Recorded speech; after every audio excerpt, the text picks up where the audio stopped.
Hello friends, मैं हूं आलोक राज और मैं आप लोगों के लिए लेकर आया हूं 2 फरवरी 2019 का करंट अफेयर्स। फ्रेंड्स, आज का करंट अफेयर्स जो है 1 फरवरी से रिलेटेड जो चीज़ें हैं उसको बताऊंगा। तो उसमें महत्वपूर्ण होगा बजट, और बजट में कौन कौन सी योजनाएं पास की गई हैं उसका बताऊंगा, और बजट में क्या क्या किया गया है, ठीक है, और इससे क्या बेनिफिट होगा इसको भी मैं पूरा डिटेल्स में बताऊँगा। तो वीडियो को लास्ट तक देखिएगा, ठीक है, कहीं जाइएगा नहीं। और यदि आपने चैनल को सब्सक्राइब नहीं किया तो अभी सब्सक्राइब कर लो, दाएं साइड में बेल आइकन को ज़रूर क्लिक कर लें। और फ्रेंड्स, कमेंट करके भी बताएं, क्योंकि आपके बताने से ही मालूम चलता है कि आपको कितना बेनिफिट हो रहा है इसका, ठीक। तो कमेंट ज़रूर करें, बताएं ज़रूर कि आपको कैसा लगा, या कहीं ख़राब लगा तो फिर उसे भी बताएं कि क्या आपको समझ में नहीं आ रहा है, ठीक है। जैसे कल किसी ने वो मैसेज किया था, मतलब वहीं कमेंट बॉक्स में लिखा था कि सर पीडीएफ नहीं है, तो मैंने तुरंत पीडीएफ टेलीग्राम पे डाला। तो कभी कभी मिस हो जाता है, तो प्लीज़ उसे इग्नोर ना करें, उसे कमेंट करके बताएं तो उसको सही कर दिया जाएगा, ठीक है। क्योंकि आप ही लोगों के लिए सब कुछ किया जा रहा है और आप लोगों का साथ इसमें बहुत ज़रूरी है। तो चलिए फ्रेंड्स, स्टार्ट करते हैं। पहला है कि रक्षा मंत्रालय ने 40,000 करोड़ रुपए की 6 पनडुब्बियों का निर्माण को मंजूरी दी है, ठीक है। तो इसको देखेंगे क्या है। रक्षा मंत्रालय ने ये 31 जनवरी 2019 को भारतीय नौसेना के लिए 40,000 करोड़ रुपए की लागत से 6 पनडुब्बियों को स्वदेश में, ये याद रखिएगा, स्वदेश में ही निर्माण को मंजूरी प्रदान कर दी है।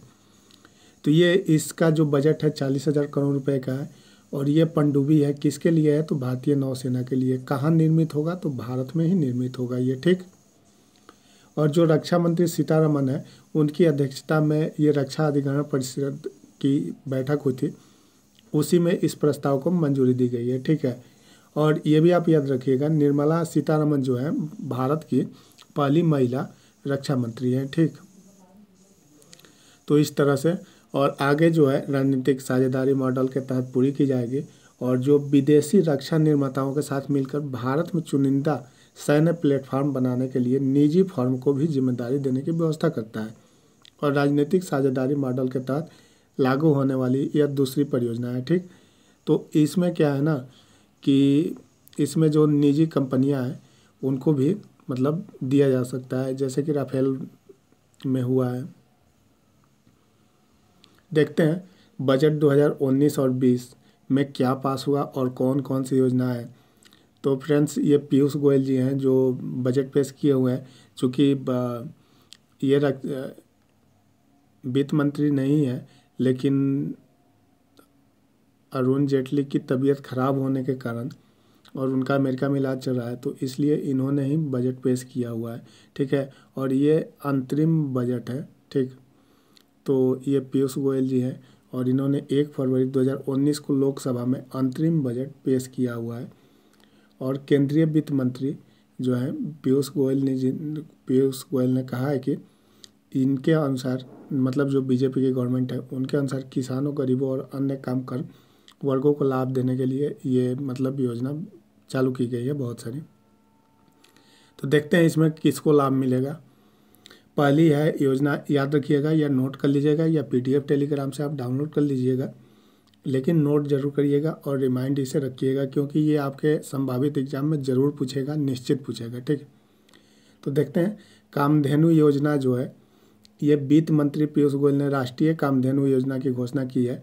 और वित्त मंत्री ने कहा है कि सरकार की राष्ट्रीय कामधेनु योजना मतलब जो है, और ये कामधेनु योजना के तहत गायों का संरक्षण किया जाएगा, ठीक। और ये बजट 2019 में राष्ट्रीय गोकुल मिशन के लिए जो है आवंटन जो पहले होता था उससे बढ़ाकर 750 करोड़ रुपए कर दिया गया है, ठीक है। गायों के उत्पादन और उत्पादकता को बढ़ाने हेतु राष्ट्रीय कामधेनु आयोग के गठन की भी घोषणा की गई।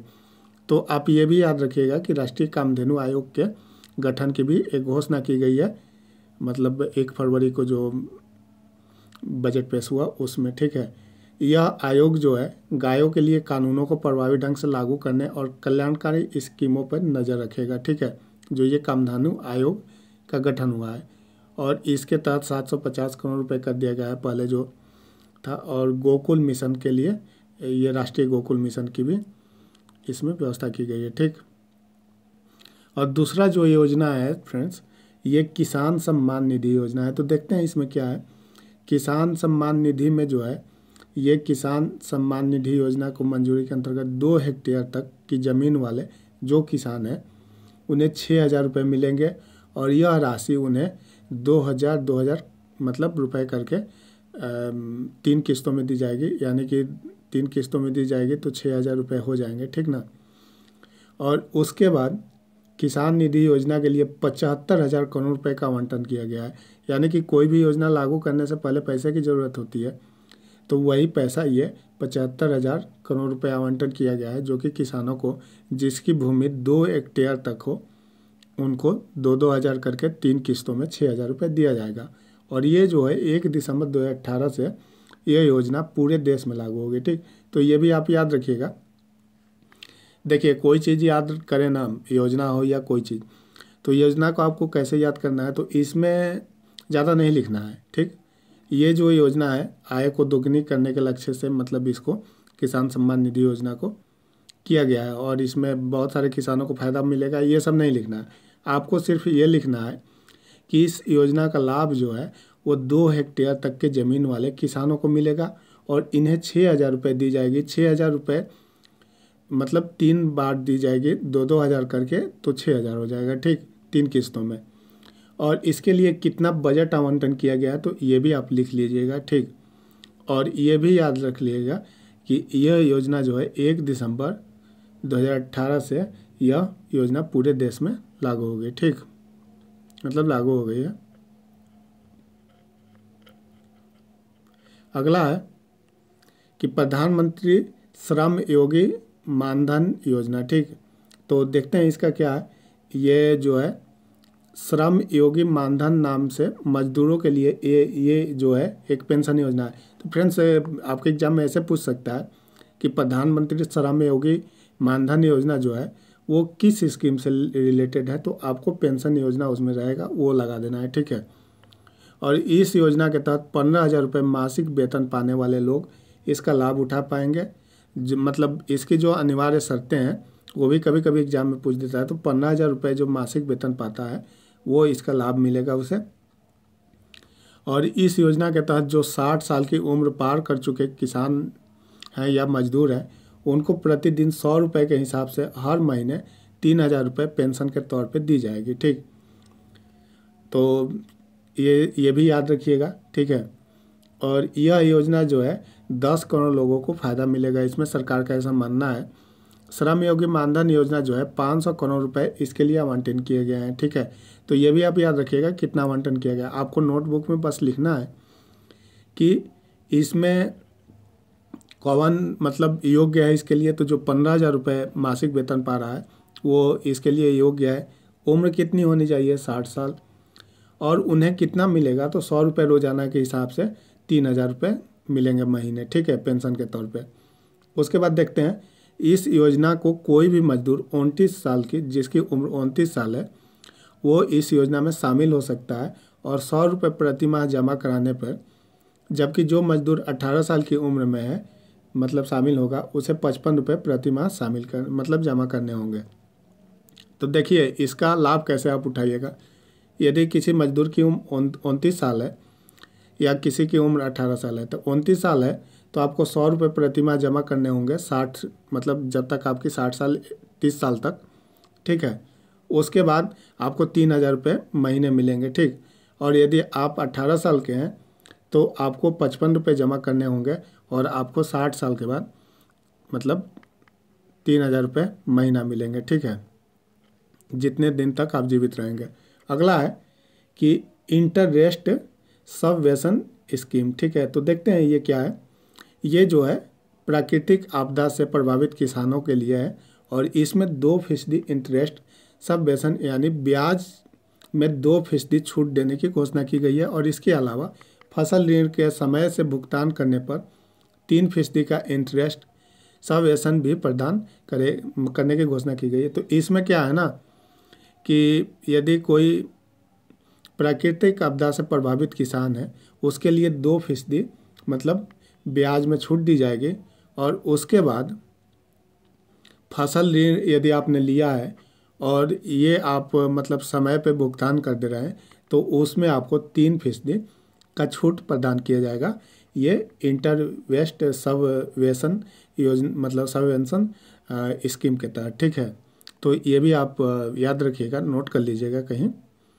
अगला है कि बजट 2019-20 में जो है कर टैक्स का प्रावधान और मतलब वित्तीय क्षेत्र इसमें क्या है, ठीक है।